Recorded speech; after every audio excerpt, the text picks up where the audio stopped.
दोस्तों, हम कितने भी मोटिवेशनल वीडियोस देख लें या मोटिवेशनल आर्टिकल्स पढ़ लें, हमारा मोटिवेशनल या एक्साइटमेंट लेवल एक टाइम आने के बाद खत्म हो ही जाता है और एंड में हम सब कुछ वैसा ही करने लगते हैं जैसा नॉर्मली हमारी हमेशा की आदत होती है। लोग ज्यादातर अपनी आदतों से मजबूर होते हैं और अपने हिसाब से ही काम करते हैं, चाहे कोई कितना भी समझा ले। एक्चुअली इंसान बने ही ऐसे हैं कि हमारे लिए हमारी आदतों को बदलना बहुत मुश्किल होता है। पर ये याद रखें कि आपकी सही आदत ही आपके सक्सेस और फेलियर के बीच का सबसे इम्पोर्टेंट फैक्टर बनेगी। इसलिए सबसे पहले हमें ये पता होना चाहिए कि कौन सी हैबिट्स हमें अपने अंदर डेवलप या चेंज करनी चाहिए।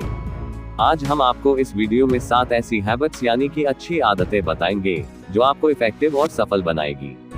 सक्रिय बनिए यानी कि प्रोएक्टिव बने। किसी भी परिस्थिति के नियंत्रण में रहने की बजाय हमें परिस्थिति को नियंत्रित करना चाहिए। स्वनिर्धारण, चुनाव और निर्णय लेने की क्षमता ही आपकी परिस्थिति और हालत को सकारात्मक रूप में परिवर्तित कर सकती है। अंत को ध्यान में रखकर शुरुआत करें। इस आदत को पर्सनल लीडरशिप की आदत कहते हैं, जिनमें हमारा खुद का स्वयं पर नियंत्रण होना चाहिए।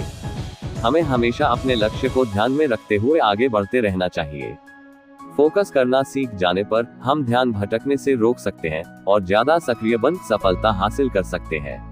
प्राथमिक चीजों को महत्व दें। हमें लीडरशिप और मैनेजमेंट के बीच के अंतर को समझना चाहिए। बाहरी दुनिया में लीडरशिप व्यक्तिगत दृष्टिकोण और व्यक्तिगत लीडरशिप के साथ ही शुरू होती है। हमें क्या महत्वपूर्ण है और क्या अति आवश्यक है, इस बारे में भी बात करनी चाहिए। हमेशा जीत के बारे में ही सोचें। जीत के बारे में सोचना बहुत जरूरी है, क्योंकि आपकी उपलब्धि दूसरों के साथ मिलकर किए गए संघर्षों पर निर्भर करती है। दुनिया में जितने भी सफल लोग हैं, वे हमेशा कहते हैं कि हमें हमेशा जीत के बारे में ही सोचना चाहिए। कभी भी हार जीत के बारे में सोचकर लड़खड़ाना नहीं चाहिए। दूसरों को समझने की कोशिश करें। यही आधुनिक दुनिया की सबसे बड़ी कहावत है। यह आदत संचार से जुड़ी हुई है और यह अति प्रभावशाली और शक्तिशाली है। इस आदत को महान लेखक कोवे ने ये कहते हुए वर्णित किया है कि लिखने से पहले निदान करें। यह आदत बहुत आसान और सबसे प्रभावशाली है और साथ ही यह सकारात्मक रिश्तों को बनाए रखने में भी महत्वपूर्ण भूमिका निभाती है। हमेशा खुले दिमाग से लोगों की बातों को सुनना चाहिए और फिर अपने प्रभावशाली तरीकों से अपने विचार को लोगों तक पहुंचाने की कोशिश करें। तालमेल बैठाना सीखिए। तालमेल बैठाना एक ऐसा एलिमेंट है जो हमें बताता है कि हमें छोटे छोटे लक्ष्य को देखने की बजाय बड़े लक्ष्य पर फोकस करना चाहिए। इसीलिए हमें हमेशा संपूर्ण लक्ष्य को पूरा करने की तरफ ध्यान देना चाहिए। साथ ही प्रदर्शन करते समय हमारे विचार और हमारी क्रिया के बीच तालमेल बैठना भी बहुत जरूरी है। सेल्फ केयर को प्राथमिकता दे। ये सेल्फ रिन्यूअल की आदत है और इसके अंदर ही सभी दूसरी आदतें समावेशित हैं। इन आदतों का उपयोग कर आप मानसिक और शारीरिक दोनों रूप से विकसित हो सकते हैं।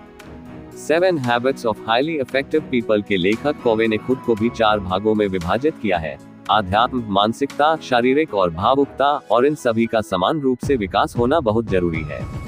ये सारी आदतें समान रूप से शक्तिशाली और प्रभावशाली हैं, जिनका उपयोग कर हम सही रास्तों पर चल सकते हैं। बहुत से लोग कोवे के भाषणों और लेखों से भी प्रेरित होकर इन आदतों को अपनाने लगे हैं। कोवे के अनुसार अगर आप अपने जीवन में सकारात्मक बदलाव चाहते हो तो आपको अवश्य इन आदतों को अपनाना चाहिए। तो दोस्तों, उम्मीद करता हूँ कि ये 7 प्रभावशाली बातें आपके समझ में आ गई होगी।